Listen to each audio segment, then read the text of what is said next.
Today we're going to talk about whether your PICC line or peripherally inserted central catheter is in the right place based on X-ray images. I'm Dr. Tala and I've been a neonatologist for 16 years now. Like I said in the previous video, eventually we're probably going to be checking all position placements by ultrasound. But for now, let's go through what we should know about where the PICC is on good old regular X-rays. I would recommend you watch this video on a larger screen than your phone just so you can see the PICC lines better.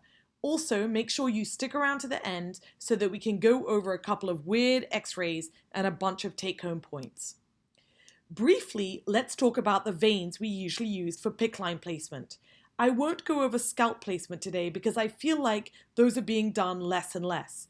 So in the arms, we usually use the cephalic vein or the basilic vein.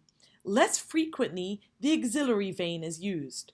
Just note here that the cephalic vein is towards the outside or the lateral side of the arm. This is relevant when the arm is being moved, abducted or adducted. And what about the veins used in the leg? Most commonly, the veins used are the greater saphenous, the lesser saphenous, and the popliteal veins. The femoral is basically used in emergencies just because we're worried about accidentally hitting the femoral artery. So when the PICC is threaded, where do we want it to end up? Ideally, the distal tip of the PICC line inserted in the arm should be in the superior vena cava, or more specifically, the lower half to 2/3 of the superior vena cava, but clearly outside the cardiac silhouette. This graphic is from the Children's Hospital of Orange County. They describe the exact triangle where we want the PICC to end up in. And again, this is a PICC that's inserted in the upper extremity. The 3 points of the triangle are made by the carina down 1.5 vertebral bodies and then the right mainstem bronchus. Generally, this is above the level of T4. So what about a PICC line inserted in the leg? So the tip should be within the IVC but below T9 and lie right to the right side of the spinal column. So make sure the baby is not rotated at the time the X-ray is taken. Ideally, we want the lower limb catheter tip to be in the high IVC between T9 and T11. So, on an X-ray, this is where we want the PICC lines to end up. The upper extremity PICC line slightly above T4 and the lower extremity PICC line slightly below T9. As you all know, the position of the baby can really affect where the PICC line ends up. So when taking an X-ray, what we want is to make sure that the baby is in the position that they spend most of the time in. They should be supine, lying on their backs with the head midline, and both arms should basically be adducted. So the arms are pretty close to their chest. We don't want their arms in the air. The legs should be in a neutral adducted position, so basically slightly bent. And here is an X-ray which shows the PICC line in an optimal position.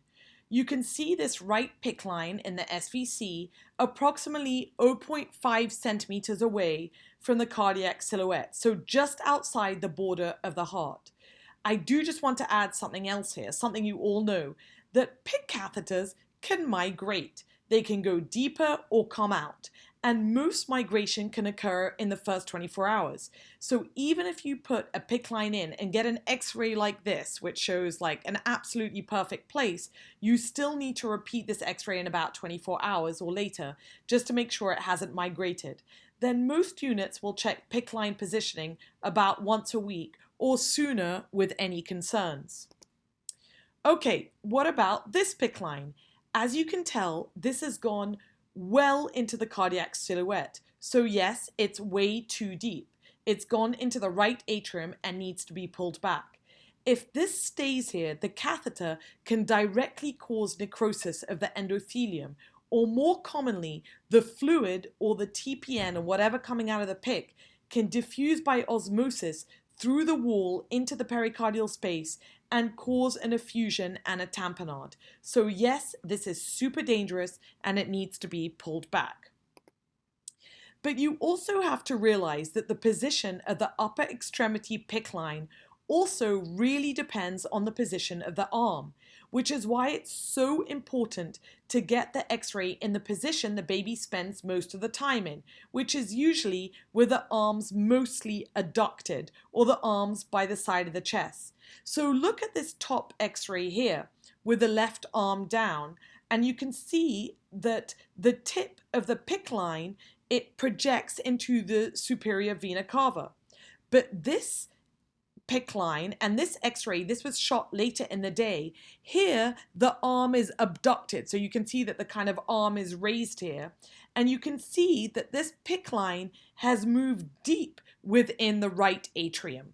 But what's slightly confusing is that the direction the PICC line moves when the arm moves is dependent on which vein in the arm the PICC line was placed.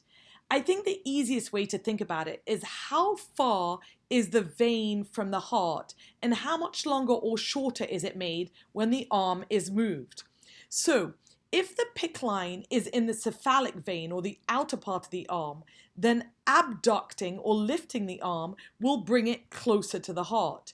If the arm is down, then it will be pulled out of the heart. The opposite is true if the PICC line is in the brachial or basilic vein. Here, adducting the shoulder will bring the vessel even closer to the heart, and lifting the arm will bring it out. A lot of time we figure this out with trial and error. The point is, just don't move the PICC line until you're sure that the baby is in the right position. Okay, so what do you think of this x-ray?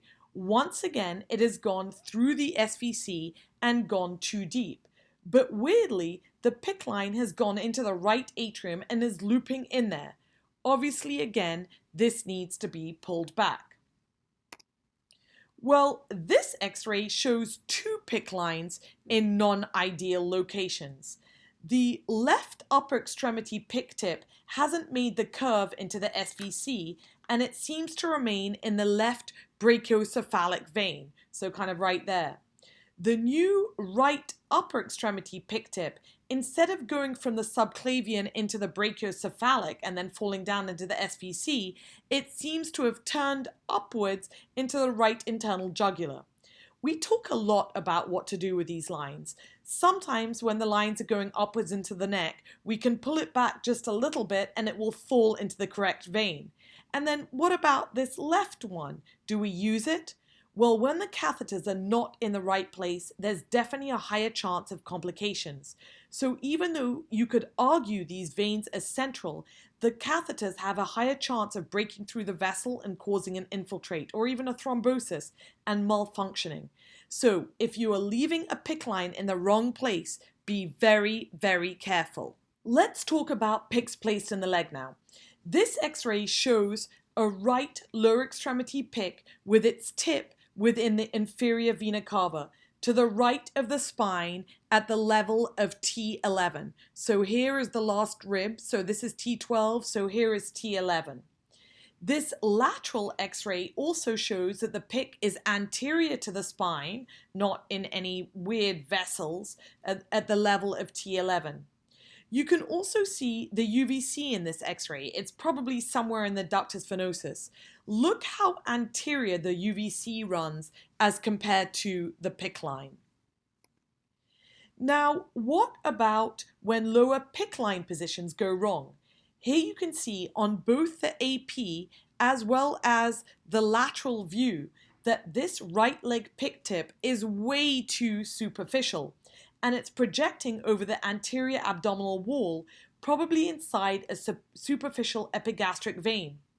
When we talked about UVCs in the last video, I said that we like to see the curve as the UVC is going through the ductus to the IVC. So it would be kind of about there. This isn't really true with PICC lines at all. If we see sudden curves or zigzags in the PICC line, there's a good chance that the PICC is going the wrong way. A lateral view really helps with confirming placement with the lower extremity PICCs. Again, If the PICC ends in the wrong place, there is a higher chance of the infiltrate, whether it's a soft tissue infiltrate in the wall of the belly or even directly into the peritoneal cavity and causing ascites. And another PICC line which doesn't want to go to the right place. This baby has a low-lying UVC, so you know they really needed this PICC line. But this right lower extremity PICC has curled back on itself and the tip seems to be projecting over the right femoral vein. This needs to be pulled back and completely re-threaded. And another PICC line that has a mind of its own. Instead of threading up the UVC, this left lower extremity PICC line has gone on this weird course here and is now projecting in what looks like the region of the right renal vein. Again, this obviously needs to be removed. This has a really high chance of creating a renal thrombosis. And more scary x-rays of PICC lines positioned wrongly. On the 8P x-ray, this PICC looks like it may be in an okay position. It's slightly below the 12th rib, so probably at about L1, but to the right of the spine, so if anything, it just looks like it could afford to go in a little further, but you're probably in the right place. But when you look at this lateral x-ray, you can see the catheter has taken a turn posteriorly and is now in the spinal canal. Unfortunately, even though this is preventable, this is a recognized complication of PICC catheters. A baby may have a seizure or start acting lethargic or have increased events, and you do a spinal tap and then TPN drains out. So again, always get a lateral chest x-ray, especially if you're concerned at all about placement. What about this x-ray? Well, the first thing I noticed is the silo, this metallic circular thing which probably has a gastroschisis in it. But now let's concentrate on the PICC line. So this PICC line doesn't seem to be following the course of the iliac vein up the IVC. The tip is probably at about L3, if this is T12, L1, L2, L3. And then you can see on this lateral x-ray that once again, the PICC line is projecting into the spinal canal. Again, to really emphasize here, if the PICC line looks squiggly on the x-ray, there's a really good chance it's in the wrong vessel. Okay, let's cover two interesting placements of the PICC line now. Well, here the PICC line was threaded into the left arm and then seems to drop weirdly. Instead of crossing over to the right side and dropping down the superior vena cava, the PICC line seems to be dropping on the left side of the heart border and then somehow still manages to end up what looks like the right atrium. This looks like some unusual anatomy of the veins outside the heart, and it absolutely is. That baby has a persistent left superior vena cava. So normally there is only one SVC on the right side, but as a persistent embryologic remnant, a baby may also have a left-sided SVC in addition to the right-sided SVC. This happens in about 0.5% of the population, or about 1 in 200 people. So basically, the PICC line was taking a shortcut, basically down this left SVC, through the coronary sinus, and into the right atrium. A lot of people live with this and never even know that they have a persistent left SVC.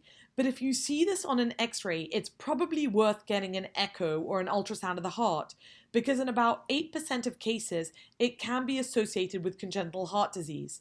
It may also affect future surgeries and diagnoses for the infant, so it's important to let the family know if you happen to find a persistent left SVC when you're putting in a PICC line. What about this x-ray? Well, again, this PICC line was inserted into the left arm, and once again, we see the PICC line snake down the left side of the heart. So is this another left persistent SVC? The funny thing here is that the catheter doesn't make the turn and end up in the right atrium. It just kind of seems to carry on traveling downwards in a straight line. In fact, this catheter here that ends at about T6 is actually an umbilical arterial catheter, and it looks like the PICC line is running parallel to this catheter. So what seems to have happened here is that instead of threading a vein, the catheter was placed into an artery and ended up in the aorta. This is a complication that can happen, and you should be aware of it. So if the line looks like it's in the wrong position or the blood looks too red, then check the oxygen saturation of the blood from your line. In many cases, you'd want to check a blood gas to differentiate a left persistent SVC and a PICC line wrongly placed in the aorta. Right, let's end with a few takeaway points on PICC placement. So you want PICCs in the arm to end in the lower third of the SVC, usually above the thoracic vertebrae number 4. You want leg PICC lines to end in the IVC, below T9. Always make sure that you keep PICC lines out of the heart. We don't want cardiac tamponades. Movement of the arms, and to a lesser extent the legs, may change the catheter position. And like we said, this depends on which direction the arm is moving in, as well as which vein the catheter is in. For PICC line placement, and when we're checking the x-rays, keep the infant in a natural resting position. Head midline, the baby should be supine, arms basically adducted, and the legs slightly bent. Get a lateral view on all leg or lower extremity PICC lines. And then finally, if the PICC line is squiggly in any way, so not kind of going in a direct straight line, be very afraid. Okay, and that's about it on PICC lines. I hope that you learned something. If you did, then please like this video. Please comment to us and tell us where you're watching from. And if you're interested in the summary of this video, then please sign up for our newsletter. Again, thanks so much for being here.